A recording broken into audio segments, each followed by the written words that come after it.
आप यहाँ बैठिए।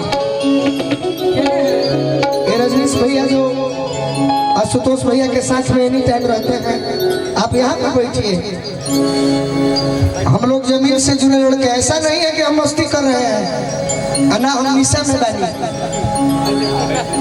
हम ये चाहते हैं कि कल यहाँ से अगर जाने के बाद एक्सीडेंट में गोलू राजा मर भी जाए तो यहाँ के झूठे लोग ये न कहे कि गोलू राजा एक लड़का था जो बहुत अपने आप को बनता था। नहीं, हम ये चाहते हैं कि जब तक जिए आप लोग से मिल के रहे, आप लोग के दिल में रहे।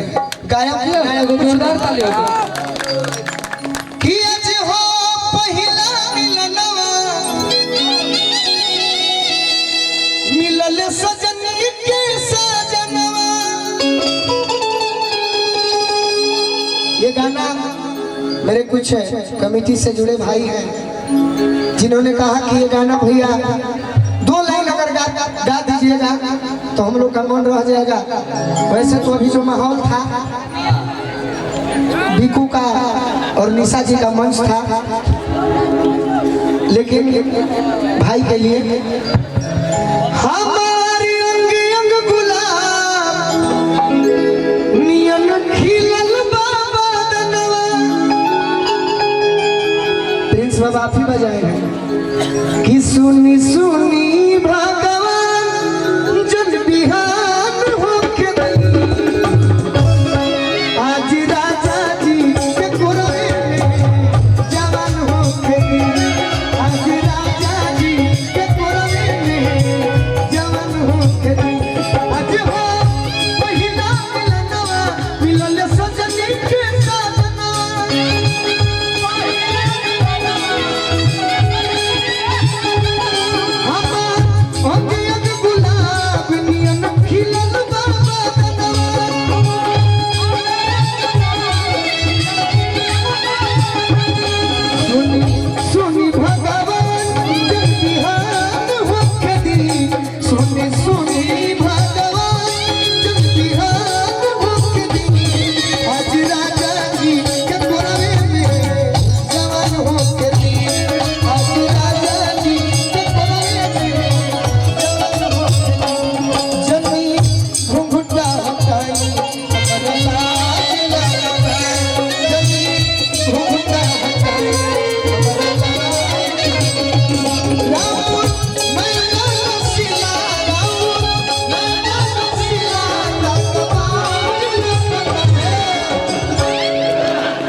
खोलो यार भीड़ देखना पड़ेगा कि जनी हेने आओ अब तार के देख लेनी तू नकली हम ना डरे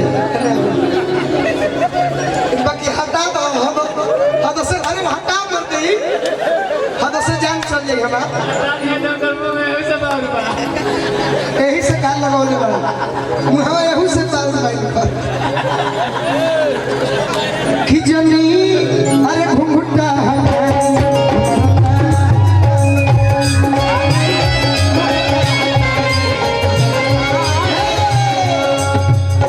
पहला बार गोलू राजा भूत जोरे नाचता कि आज राजा जी के कोरवे में जवान होके, आज राजा जी के कोरवे में जवान होके। लड़की कहती है राजा जी के उठ जब सकी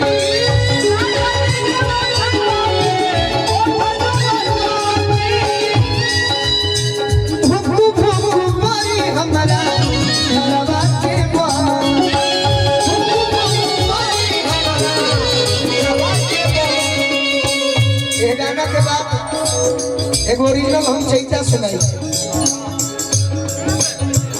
कि रात भर लभ के दरियावे में। ओरिजिनल में अगर बात किया जाए तो उस गीत में जो ढोलक वाले भैया हैं ये भी थे, लेकिन जो ओरिजिनल में जो गाना रिकॉर्डिंग हुआ था ये पूरा टीम था। फिरोज भैया भी थे, आनंद भैया भी थे, प्रिंस बाबा थे और सभी लोग थे।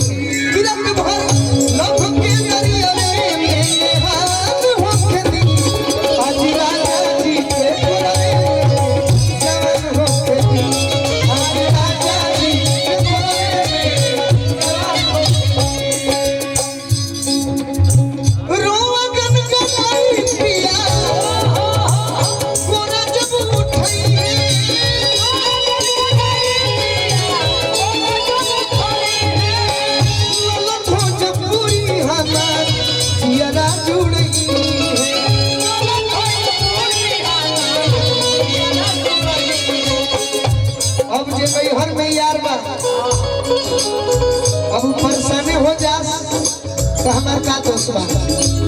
अब तो जेकर हम मानी ओकरा के देखे के बा गुलशन जी।